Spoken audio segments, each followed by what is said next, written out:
Bien, les voy a compartir una presentación que es la que está en el aula virtual y como siempre les voy a pedir que cualquier duda utilicemos el chat.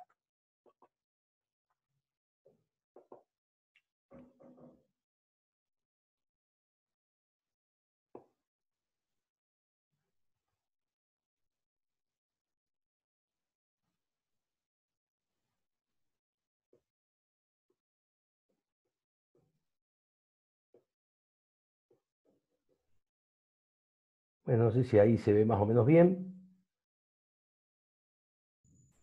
Sí, profe. Bueno, ok, perfecto. Voy a acomodar la pantalla yo para ver mejor yo. Y muy bien, vamos hacia adelante.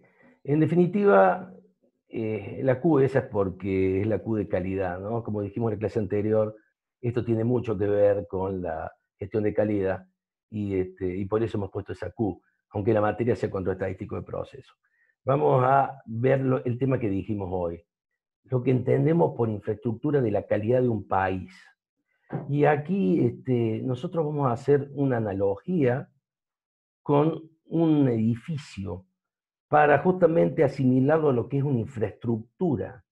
Siempre cuando hablamos de la infraestructura nacional de un país, pensamos en su red vial, pensamos en su infraestructura de energía, su red de distribución de energía, su red de distribución de agua en una ciudad, cloacas, etcétera.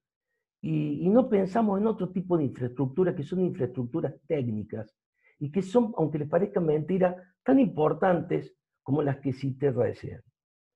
Por eso le dimos esta formita tipo de edificio para entender que es un edificio que debe tener, por empezar, una base sólida, una fundación sólida, como todo edificio, y esa fundación, esa base, es la educación y la capacitación. Es el instrumento para formar los recursos humanos idóneos que luego se desenvuelvan dentro de la infraestructura de la calidad de un país. Y además, este edificio tiene 4 columnas. Y viene bien la analogía con columna de un edificio, porque es como una mesa, ¿no? Tiene 4 patas, pero si una pata está floja, y la mesa se empieza a tumbar de ese lado. Y si tenemos 2 patas que están mal, y la mesa se cae. Y el edificio, si tiene 4 columnas y una está floja, empieza a perder estabilidad, y si hay 2 que no están bien, y lo más probable es que se voltee todo el edificio completo. Esa idea de infraestructura y de edificio con columnas sólidas y una base sólida es la analogía que yo quiero hacerle con la infraestructura de la calidad que debe tener un país. Y aquí vamos a ver las 4 columnas y vamos a ver una por una para entender qué significa cada columna. La primera columna es la normalización. Yo supongo que ustedes deben acordarse qué es lo que era una norma. A esta altura de la carrera de ingeniería se han hartado de hablar de normas.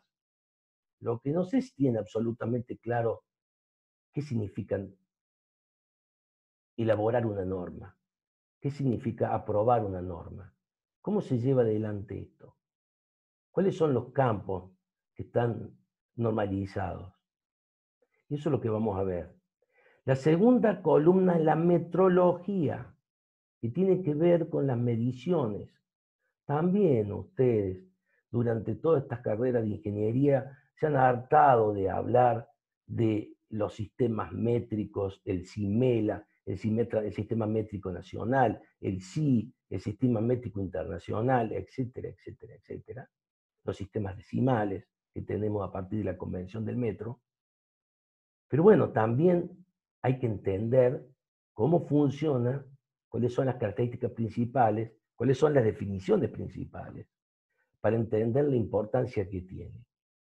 La tercera columna es la acreditación. Vamos a ver que es una columna fundamental en la infraestructura de la calidad de cualquier país, porque sin un sistema de acreditación sólido y reconocido internacionalmente, claramente el país pierde competitividad y pierde posibilidad de comercializar en reglas claras con el exterior. Y finalmente, esa última columna es la evaluación o verificación de conformidad. ¿Qué es esto de evaluar la conformidad? Y son organismos que evalúan si un determinado producto, proceso, sistema de gestión, personas o lo que fuera, está conforme a lo que dicen las normas. Cumple los requisitos de una norma. Entonces, vamos a avanzar un poco para entenderlo y vamos a ir uno por uno. Dijimos que lo primero es la normalización. Y ahí está la definición. Corresponde a la discusión, confección, validación y aprobación de la documentación formalizada que contiene los requerimientos que un producto, servicio, proceso o sistema de gestión debe estar conforme. Es decir, los requerimientos que debe cumplir, ya sea un producto, un proceso o un sistema de gestión. Normas, ustedes se han hartado de escuchar y de ver que hay normas. Ahora, ¿por qué decimos que es tan importante para la infraestructura de calidad de un país? Porque lo importante es tener normas propias, normas nacionales, que respondan a nuestras necesidades, que respondan a nuestra idiosincrasia. Imagínense ustedes la poca independencia y soberanía tecnológica que tendríamos si nuestras normas no fueran normas propias, sino que tomáramos la norma norteamericana, la norma japonesa, la norma italiana, la norma española, la brasilera para funcionar. Entonces nuestro país tiene sus propias normas y eso es muy importante, tener tu propio sistema de normalización que además debe estar en un marco internacional. Veamos. Decíamos entonces que hay normas de productos que especifican características de bienes, productos o de servicios, porque un servicio también puede ser un producto. Normas de sistema de gestión que indican los requisitos que se deben cumplir para gestionar una organización. La norma de sistema de gestión, la clase anterior vimos, que la primera, la más antigua, fue la norma de ISO versión 9000, familia 9000. De allí más han surgido un montón, normas que son nacionales, normas que son internacionales y luego se nacionalizaron. Y apuntan a los sistemas de gestión de una organización. Después hay dos campos claramente divididos que hay que interpretarlos y entenderlos. Hay normas que son obligatorias, que hay que cumplir sí o sí, que también suelen denominarse reglamentos técnicos. Esas normas que son de cumplimiento obligatorio normalmente están reguladas por una ley o un instrumento jurídico. Un ejemplo en Argentina, el Código Alimentario Nacional. El Código Alimentario Nacional tiene una ley, a su vez, que lo respalda. Y es de cumplimiento obligatorio. Ay, Dios, un momento. Perdón.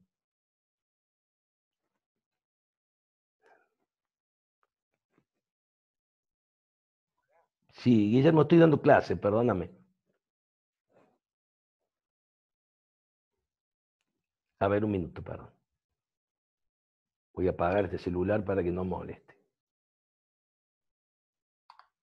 Bueno, no lo puedo apagar. Dios mío.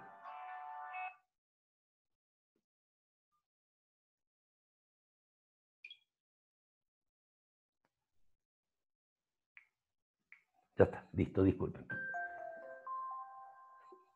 Entonces tenemos dos campos. Las normas obligatorias o reguladas, que también se llaman reglamentos técnicos, que son las de cumplimiento obligatorio. Y esto porque hay una ley que las respalda, o otro instrumento jurídico.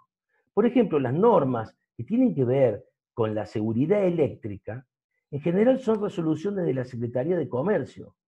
No importa, esas resoluciones las han hecho obligatorias de cumplimiento a esas normas. Generalmente, lo que está amparado por una ley o un instrumento jurídico que hace que en todo el país estemos obligados a cumplir esa norma, está relacionado con la seguridad y la salud de la población. Por ejemplo, todas las normas de medicamentos también. Por otro lado están las normas voluntarias. Las normas denominadas voluntarias, que son la mayoría de las normas, las que no están amparadas por un instrumento jurídico que te obliga a usarla, son de cumplimiento voluntario, pero podrían transformarse en obligatorias si después una ley lo exigiera. O también podrían transformarse en un requerimiento obligatorio entre las partes. Ejemplo, si yo contrato a alguien que fabrica una virome para comprarles virome y les exijo que esa virome cumpla una determinada norma para comprársela y firmamos un contrato, ambas partes nos obligamos a cumplir con esa norma, tanto el que la elabora y me la vende como yo que la compro. Es muy importante tener normas voluntarias, porque primero fijan criterios de competencias y de capacidades y de necesidades y características de bienes, de servicios y de sistemas de gestión. Y además facilitan el asociativismo empresarial. ¿Por qué? Porque yo necesito y utilizo un idioma técnico común. Ejemplo, hay una licitación para comprar escritorios para una de aula, estos pupitres de aula. Y la demanda es tan grande que yo tengo mi pequeña empresa y no lo puedo satisfacer. Me es muy fácil organizarme y asociarme con otras empresas para presentarme en la licitación si sabemos cuál es la norma que debe cumplir ese pupitre. Y no hace falta que pongamos todos los detalles. Con decir con que cumpla la norma IRA número tanto, es suficiente. Metrología. Acá no veo el chat, pero haceme un favor, Romina. Si vos ves algo en el chat y hay una pregunta, cortame y transmitime la pregunta. ¿Puede ser? Sacate el silenciador, ponete la voz y me transmití la pregunta. Metrología. La columna... Sí, Romina, decime. Por ahora no hay ninguna consulta, yo lo vengo viendo en el chat. Ahí está, ahí está. En todo caso, vos contestalo o pasame a mí el tema si hay una pregunta. Ok. Metrología. La metrología es la tecnología y la ciencia de la medición, es lo que decíamos antes. Pero en definitiva, ¿a qué se refiere? Fíjense la importancia de medir bien y saber que estamos midiendo bien. Yo siempre recuerdo cuando venían cintas métricas taiwanesas, chinas, y que uno las compraba y medían distinto, es decir, eran cintas de 5 metros y si las soltaba de arriba de un edificio, un tercer piso, un cuarto piso, llegaban a una altura distinta. Entonces, si yo medía con una cinta o con otra, seguramente los resultados eran distintos. Y siempre recuerdo a mi abuela pobre, que nos tejía pullover a todos los nietos, y tenía una cinta de costurero que era de goma. Y la pobre cinta se iba estirando. Y la pobre abuela cada vez nos hacía los pullovers más grandes y más flojos, aunque midieran los mismos centímetros. ¿Por qué? Porque la cinta medía distinto. Entonces por allí pueden escuchar la expresión esa de qué medimos cuando medimos. Si no tenemos certeza en lo que estamos midiendo, podemos medir cualquier cosa. De allí la importancia de la metrología. Luego la metrología se clasifica en 3 categorías, 3 tipos de metrología. La metrología científica, que describe y difunde las unidades de medición, que ahí tenemos, de dónde surge el Sistema Internacional de Unidades, de esa metrología científica.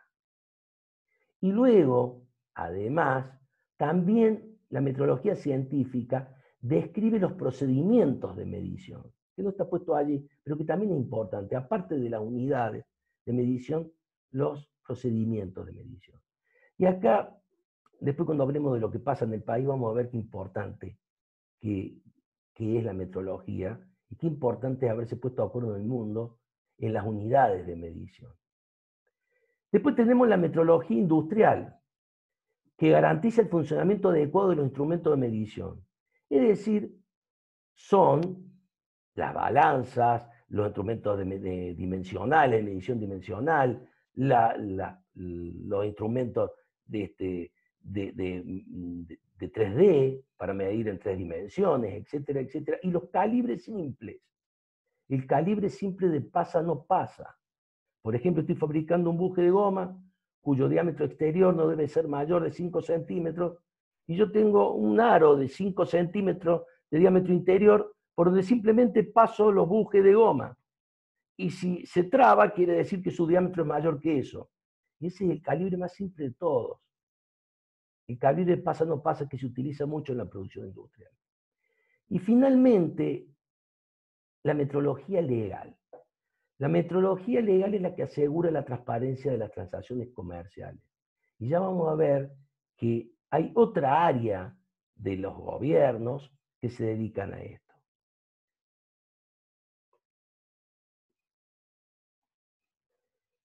La tercera columna es la acreditación. Yo le di mucha importancia a la acreditación, porque la acreditación provee una confirmación independiente sobre las competencias de aquellos que van a evaluar la conformidad.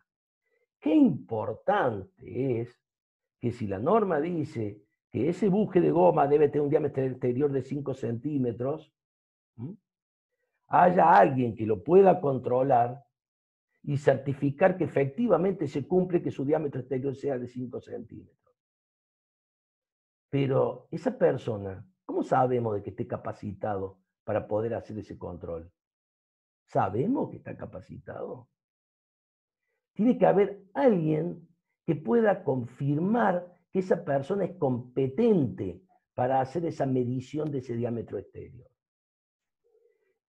Eso es lo que se denomina acreditación. Y además, la acreditación es la que nos lleva a tener una interrelación con el mundo. ¿Por qué? Porque lo que se acredita en un país tiene valor para ese país. Los organismos que están acreditados para poder evaluar conformidad a una norma en un país hace que esos certificados e informes que hagan esos organismos tienen valor en ese país. A no ser que haya convenios de reconocimiento mutuo, eso significa ARM, con organismos internacionales. Si existen esos convenios, lo que se evalúa en un país tiene valor en todo el mundo. Y eso es importantísimo. Ya vamos a ver que Argentina, su organismo de acreditación, tiene esos convenios de reconocimiento mutuo con los organismos internacionales, que es la Cooperación Interamericana de Acreditación, la Cooperación Internacional de Acreditación de Laboratorios y el Foro Internacional de Acreditación. Y finalmente, la última columna es la evaluación de conformidad. Y justamente es verificar si está conforme a norma algún producto, proceso, servicio o sistema de gestión. Y allí hay distintos tipos de organismos que pueden ser organismos de evaluación de conformidad. Laboratorios de ensayos, laboratorios de calibración. Laboratorios de ensayo ustedes ya saben qué hacen, ¿no? Un ensayo que puede ser químico, físico. Un laboratorio de análisis clínico es un laboratorio de ensayo. ¿Ven? O un laboratorio de ensayo de agua. El SICA tiene laboratorios de ensayo. No están acreditados, pero los tiene. Un laboratorio de calibración, ¿qué es lo que es? Es aquel laboratorio que hace la calibración de los instrumentos de medición. Para que las mediciones sean correctas, cuando hablamos en metrología, nosotros tenemos que asegurarnos que estamos midiendo bien. Y para saber si medimos bien, tenemos que calibrar los equipos de medición. Y calibrar es comparar con patrones que nosotros sabemos que tienen un valor determinado. Y esos patrones, vamos a ver, a su vez deben tener trazabilidad con patrones nacionales que deben tener trazabilidad con patrones internacionales.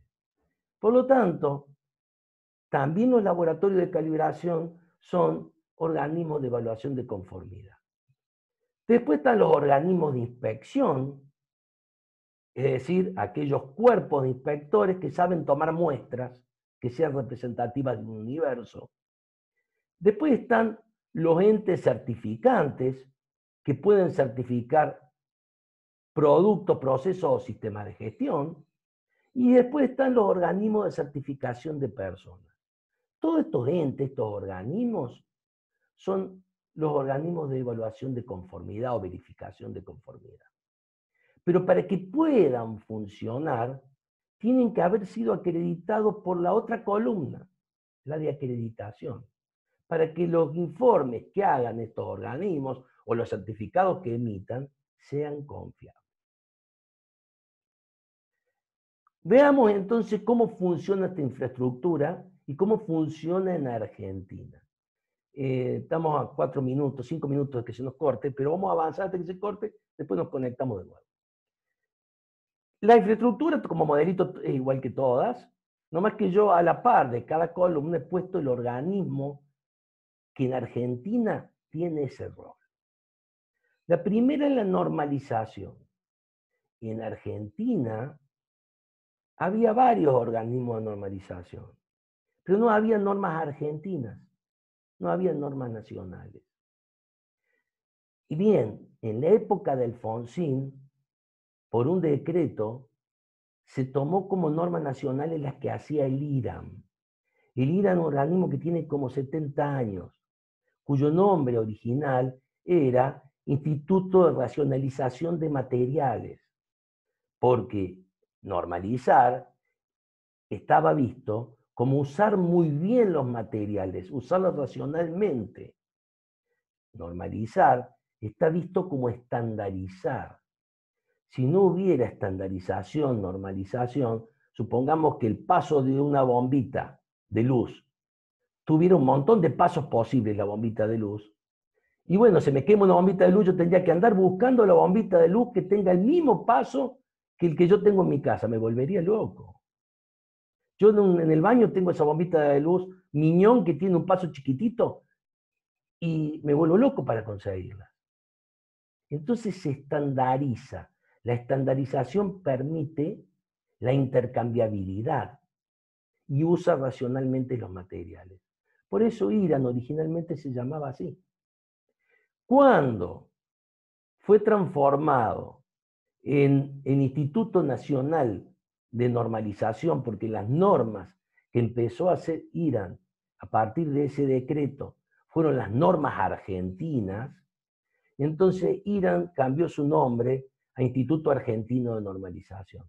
Pero mantuvo las siglas, por eso las siglas no coinciden, porque tenía ya en aquel momento como 30 y pico, 40 años de historia. Entonces las siglas las mantuvo, pero se denomina Instituto Argentino de Normalización. Después vamos a ver que le agregaron otro nombrecito de luego. IRAN, en definitiva, es un organismo que existía, era preexistente a cuando Argentina empezó a organizar su sistema de calidad. Y eso hace que IRAN, en realidad, sea un organismo privado sin fin de lucro. Era un organismo privado, una asociación sin fin de lucro, que se financiaba pura y exclusivamente por las ventas de sus normas. Elaboraba las normas, las vendía y con eso se financiaba. ¿Qué pasó? Primero vinieron las fotocopiadoras, después apareció Internet, apareció los escáneres. Y bueno, es muy difícil que muchísima gente no tome el camino corto y en vez de ir a comprar la norma, la compra uno, la escanea, se la manda a todo el mundo y la tiene todo el mundo. Es más, hoy uno busca las normas por Internet y prácticamente puede encontrar versiones de casi todas las normas. Eso significa que el negocio de manutención que tenía Irán originalmente, se le hizo muy complicado de mantener y Irán tenía que buscar otras actividades más para poder mantenerse. Porque, repito, es un organismo sin fin de lucro, pero es un organismo privado. Irán, entonces, lo primero que incorporó fue la capacitación. Ya se nos va a cortar en cualquier momento, nos conectamos de nuevo, ¿estamos? Irán, lo primero que hizo fue, entonces, incorporar la capacitación. Pero capacitación en normas, en calidad, lo hacen un montón de organismos, las universidades, lo hacen mucha gente. Entonces Irán, muchos años luego, posteriores, ya a finales de los 90, fue acreditada también como organismo de certificación. Entonces hoy se llama Organismo Argentino de Normalización y Certificación. ¿Está? Entonces es un concepto importante, pero es un concepto para que lo tengamos en cuenta. Yo no me acuerdo, creo que no tengo, Romina, una transparencia de cómo se construye la norma, ¿no? Lo debería explicar ahora mejor.